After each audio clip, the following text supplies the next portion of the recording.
For billions of years, the universe existed under one unspoken rule: do not wake the humans. It was not a warning written in stone, nor a prophecy passed through generations. It was an instinct, a universal truth that every intelligent species learned, whether through ancient records, whispers from the void, or the silent terror etched into the ruins of forgotten worlds. The origin of the rule was unknown. No one questioned it, they simply obeyed. And then, the Xelari broke it. The Xelari were an ancient race, their empire spanning thousands of star systems. They had unlocked the secrets of matter and energy, bending the laws of physics to their will. They had encountered countless civilizations, some friendly, some hostile, but none had ever truly threatened them. They believed themselves to be the pinnacle of evolution, the rightful stewards of the cosmos.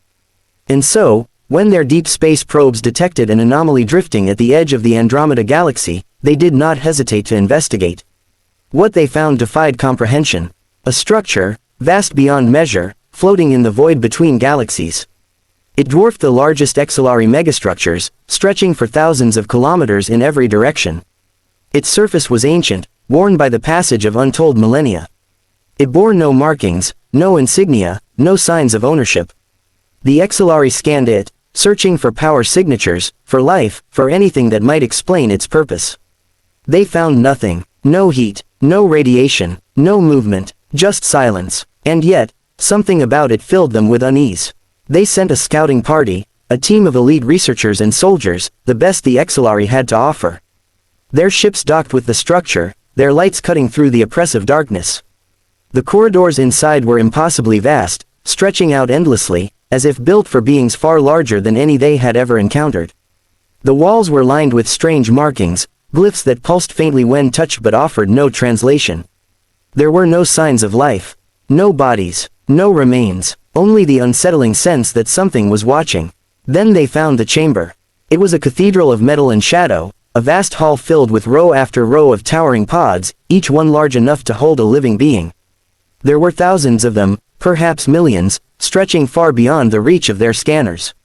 Inside each pod, suspended in a state of perfect preservation, lay a humanoid figure. Their features were eerily similar to the Xelari's own: 2 arms, 2 legs, a face with eyes closed in sleep. They looked peaceful, almost serene. And yet, the Xelari felt something primal stir within them, a feeling they did not recognize at first. Fear. They had seen preserved bodies before, remnants of long-dead civilizations. But these beings were not dead. They were sleeping, suspended in a slumber so deep that even their thoughts had been silenced. And despite the unfathomable age of the structure, despite the dust and decay that coated everything else, these beings remained untouched. Untarnished by time, a debate erupted among the Xelari scientists. Some urged caution, warning that they knew nothing about this species, that perhaps they had been sealed away for a reason. Others argued that this was the greatest discovery in history, that they had a duty to awaken these beings, to learn from them, to uncover the secrets of a civilization that had seemingly defied extinction itself. Curiosity won. They activated a terminal. The moment they did, everything changed. The structure trembled, energy surged through conduits long dormant, and the silence was shattered by the deep hum of awakening machinery. The pods began to glow, their seals breaking with a hiss. The Xelari stepped back, weapons drawn, as the first figure stirred. And then, they opened their eyes. In an instant, the Xelari received a transmission, not in words, not in sound, but in pure, overwhelming knowledge. It struck their minds like a hammer, a flood of information so vast and so terrible that several of them collapsed, screaming. Those who remained standing saw the truth unravel before them. Humanity had not built this prison. They had been placed here. Long ago, before even the eldest civilizations of the universe had emerged, the humans had ruled. Not as conquerors in the traditional sense, but as something far worse. They were not merely warriors. They were architects of war. They did not destroy their enemies through brute force, but through thought, through strategy so perfect that resistance became meaningless. They could predict battles before they began, manipulate entire species into serving them without ever drawing a weapon. The Xelari saw empires rise and fall in the blink of an eye. They saw entire civilizations surrender without understanding why, their leaders offering fealty with smiles on their faces, believing it was their own choice. They saw wars won before they started, entire armadas dismantled before a single shot was fired. No one had ever conquered the humans.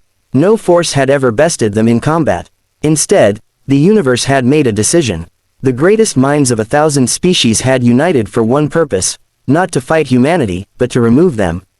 To seal them away in an eternal sleep, hidden in the void, erased from history. It was the only way to ensure peace. The only way to survive. And now, they were awake again. The first human stepped forward, stretching as if waking from nothing more than a brief nap. He looked at the Xelari, studying them with eyes that held unfathomable depth. Then he smiled. It was not a cruel smile. Not an angry one. It was worse than that. It was the smile of someone who already knew exactly how this was going to end. Across the Xelari fleet, chaos erupted. Ships vanished, their crews lost to an enemy they could not see. Distress signals flickered to life, desperate messages sent out into the void, warning anyone who would listen. Only one transmission survived, a single phrase, burned into the records of every civilization that received it. A final, desperate warning. We made a mistake. Run. But it was already too late. Because the humans were awake. And they were coming.